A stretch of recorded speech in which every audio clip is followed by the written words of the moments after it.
महाराज, जिन भागवत जी का आप उपदेश दे रहे हो, इस भागवत की रचना कौन किया, कब किया, कैसे किया और क्यों किया? तब सूत जी महाराज ने कहा कि द्वापरे समनुप्राते,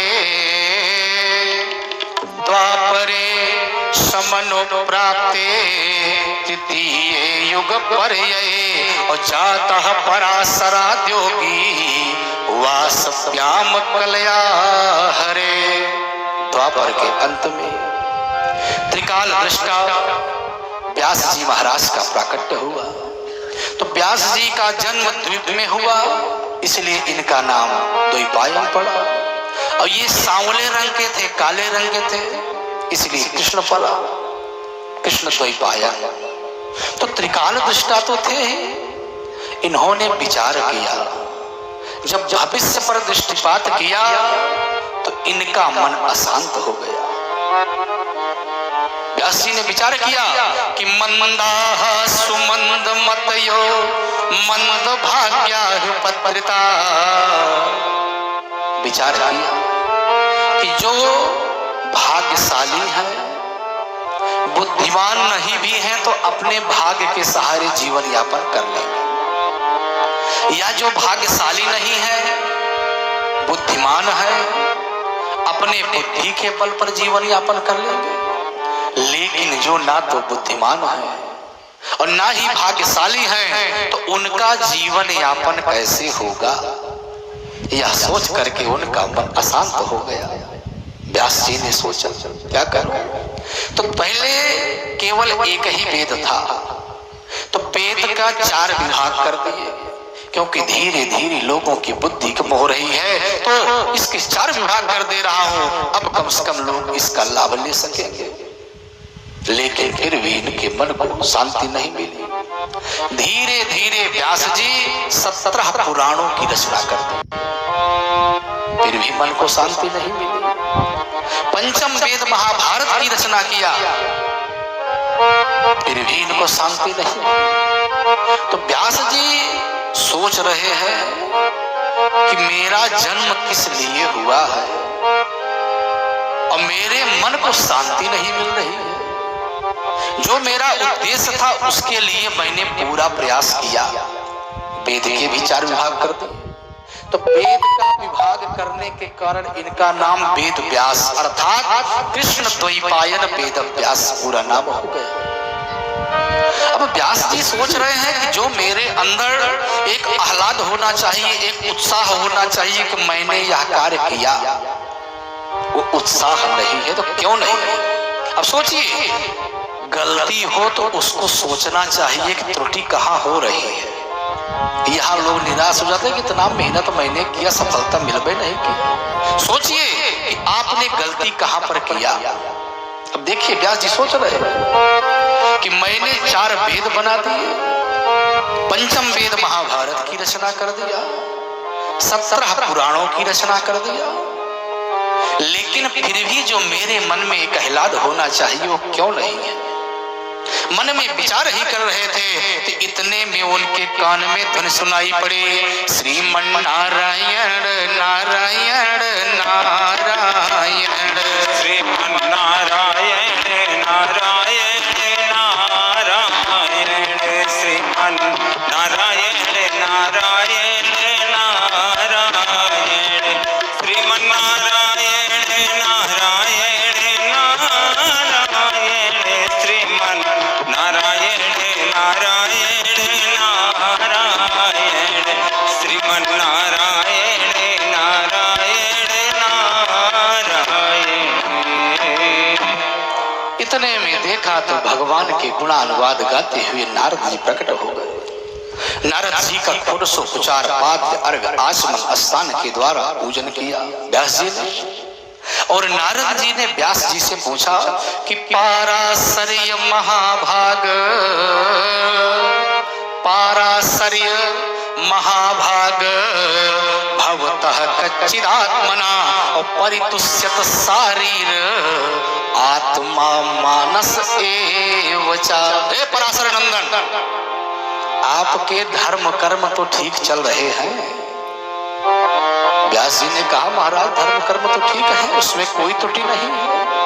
कहा तो आप चिंतित क्यों हैं? कहा महाराज मैंने जीव के कल्याण के लिए बहुत से ग्रंथों की रचना किया, लेकिन मेरे अंदर जो आह्लाद होना चाहिए, जो प्रसन्नता होनी चाहिए, वो नहीं है। नारद बाबा ने कहा होगी भी नहीं। कहा क्यों महाराज?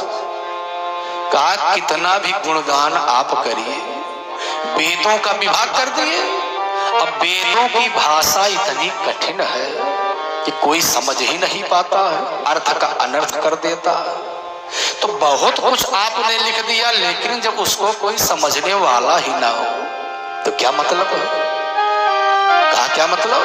कहा आपने भगवान के गुणानुवाद को तो गाया ही नहीं।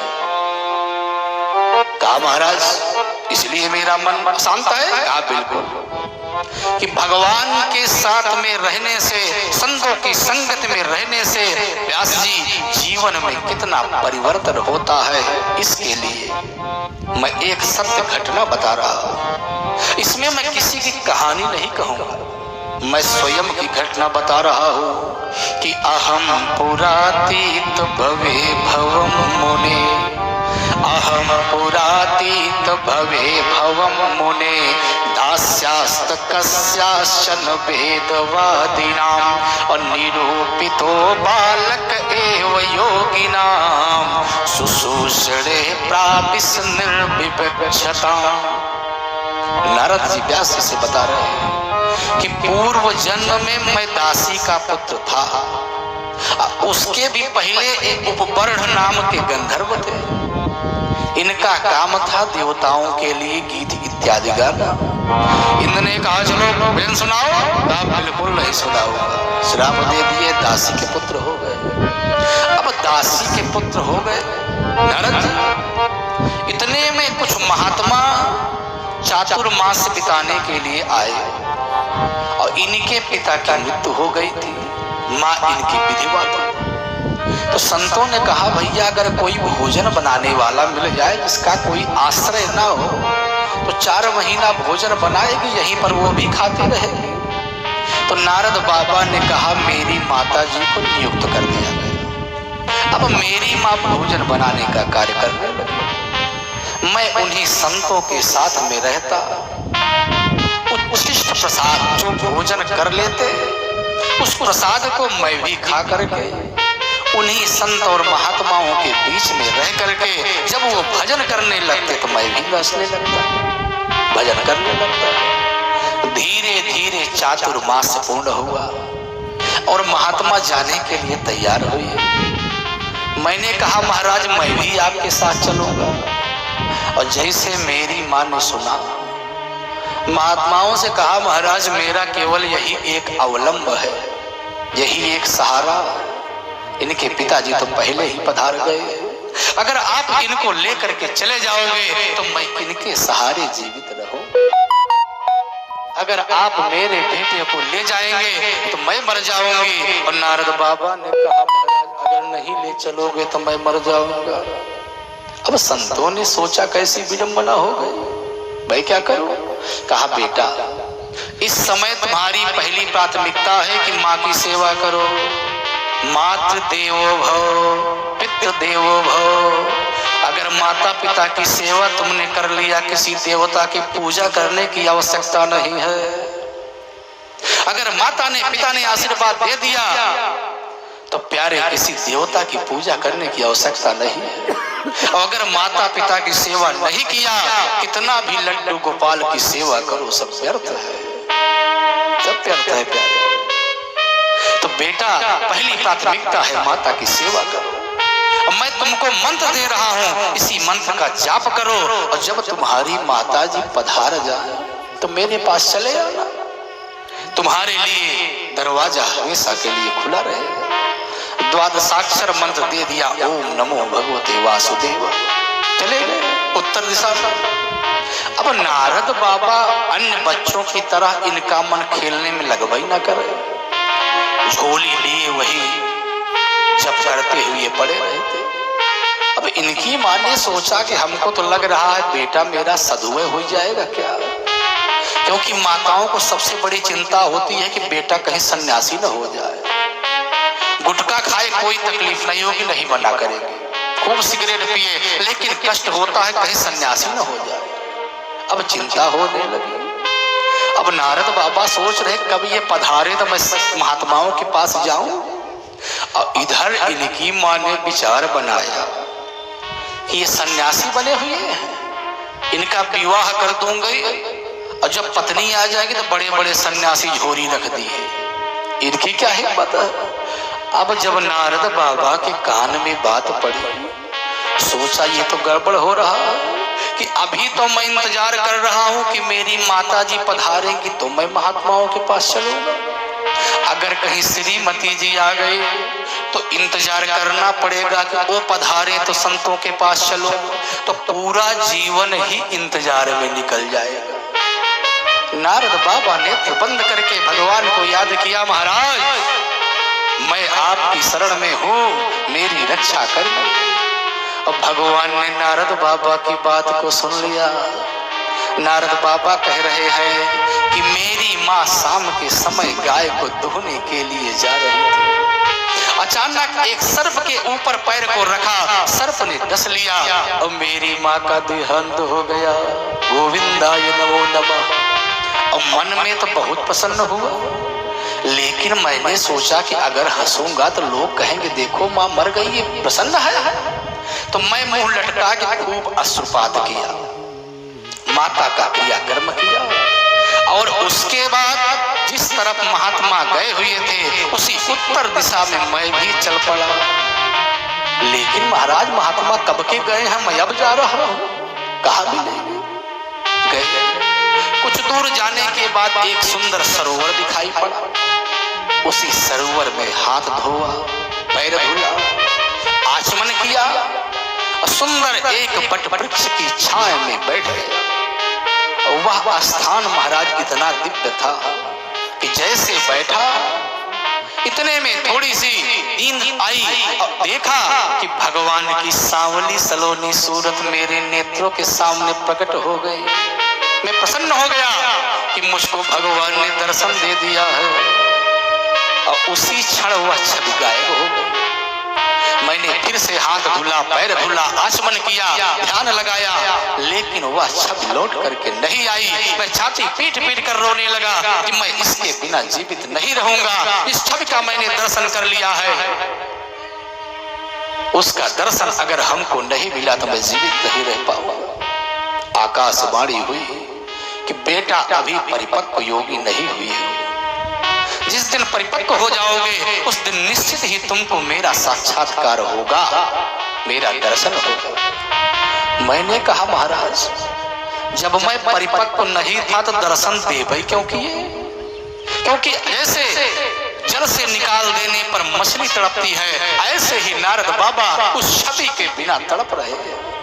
कहा मैं इसके बिना रह नहीं सकता महाराज। कहा बेटा मैंने तुमको अपनी छवि का दर्शन इसलिए करा दिया कि कहीं तुमको मेरी सत्ता के प्रति संदेह न हो जाए कि बड़े बड़े संत महात्मा योगींद्र मुनींद्र इतने दिन से भजन कर रहे हैं लेकिन कभी भगवान को पाए तो भगवान होते हैं कि नहीं होते हैं, कहीं ये संदेह ना हो जाए। इसलिए मैंने तुमको अपनी रूप सुधा को दिखा दिया है और इसी का ध्यान करते हुए भजन करो, और इसमें ना हो सका तो अगले जन्म में तुमको मेरा साक्षात्कार होगा।